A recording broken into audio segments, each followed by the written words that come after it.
আসসালামু আলাইকুম। আমন্ত্রণ বাংলা ভিশন সংবাদে। আপনাদের সাথে আছি আমি মোহাম্মদ ইব্রাহিম। প্রধানমন্ত্রী শেখ হাসিনা বলেছেন, বিএনপি রাজনীতি হচ্ছে সন্ত্রাস আর জঙ্গিবাদকে মদদ দেওয়ার জন্য। দেশের মানুষের সাথে আর এই ধরনের অপকর্ম করার সুযোগ দেওয়া হবে না বলে মন্তব্য করেছেন তিনি। গতকাল বিকেলে চট্টগ্রামের সন্দ্বীপে এক জনসভায় সরকারকে ল্যাংড়া লুলা বলার জন্য বিএনপি নেত্রীর সমালোচনাও করেছেন প্রধানমন্ত্রী। এ সময় সন্দ্বীপবাসীর দীর্ঘদিনের বিভিন্ন সমস্যা ও দুঃখ দুর্দশা দূর করার আশ্বাস দেন প্রধানমন্ত্রী। এর আগে সন্দ্বীপে পৌঁছে গতকাল দুপুরে উপজেলা কমপ্লেক্সে সোলার হোম সিস্টেম এবং বায়োগ্যাস প্ল্যান্ট স্থাপন কার্যক্রমের উদ্বোধন করেন প্রধানমন্ত্রী শেখ হাসিনা। এ সময় তিনি বলেন, জ্বালানি তেলের উপর নির্ভরতা কমিয়ে আনতে সব ধরনের ব্যবস্থা নিয়েছে বর্তমান সরকার।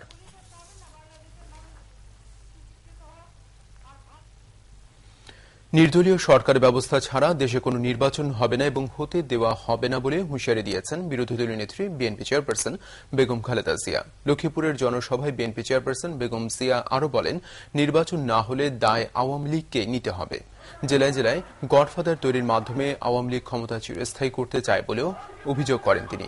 29 জানুয়ারি বিএনপির গণমিছিলে পুলিশি হামলায় নিহতদের সমবেদনা জানাতে বেগম জিয়া শনিবার লক্ষ্মীপুর সফর করেন।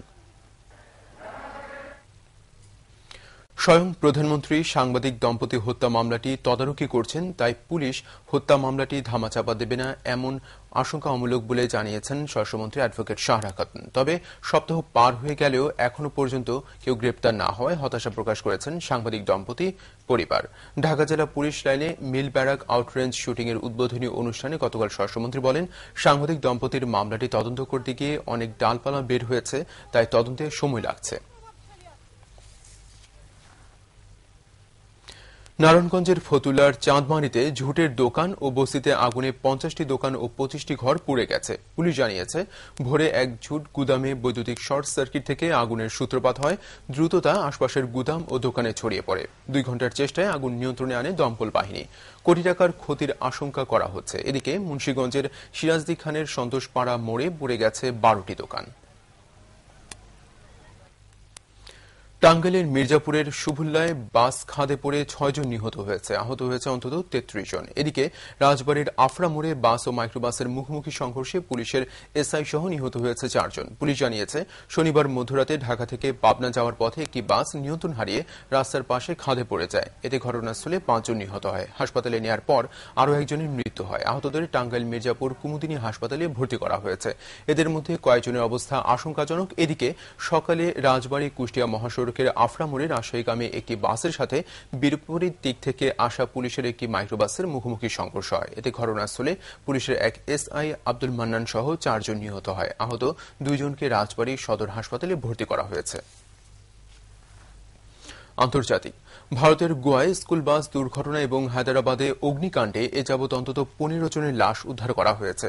গোয়ার প্রত্যক্ষদর্শীরা জানান, স্কুল বাসটি ব্রেক ফেল করার পর স্থানীয় আলদোনা গ্রামের কালফি নদীতে পড়ে যায়। 15 শিশু সহ বাসটি নদীতে পড়ার আগ মুহূর্তে ড্রাইভার ও হেলপার বের হয়ে আসে। দুর্ঘটনার পরপরই স্থানীয় জনগণ ও দমকল কর্মীরা উদ্ধার তৎপরতায় যোগ দেন। বাকি শিশুদের কোনো খোঁজ না পাওয়ায় মৃতের সংখ্যা বাড়তে পারে বলে আশঙ্কা করা হচ্ছে। অন্যদিকে হায়দরাবাদের একটি বস্তিতে আগুন লেগে পুড়ে গেছে শতাধিক ঘর। ঘটনাস্থল থেকে 4 শিশু সহ 7 জনের লাশ উদ্ধার করা হয়েছে। তদন্ত কর্মকর্তারা জানিয়েছেন, রান্নার চুলা থেকে আগুন পুরো বস্তিতে ছড়িয়ে পড়েছে। ত্রিদেশীয় ক্রিকেট কমনওয়েলথ ব্যাংক ত্রিদেশীয় সিরিজে নিজেদের তৃতীয় ম্যাচে জয়ের চ্যালেঞ্জ নিয়ে ভারতের বিপক্ষে ব্যাট করছে অস্ট্রেলিয়া। ব্রিসবেনে শেষ খবর পর্যন্ত 2 উইকেটে অজিতের সংগ্রহ 85 রান।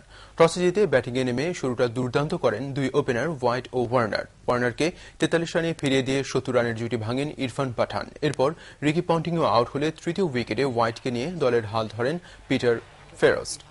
এর আগে মেলবোর্নে প্রথম ম্যাচে অস্ট্রেলিয়া বৃষ্টি আইনে ভারতকে 65 রানে হারালেও অ্যাডিলেডে দ্বিতীয় ম্যাচে 4 উইকেটে হেরে যায় অজিরা।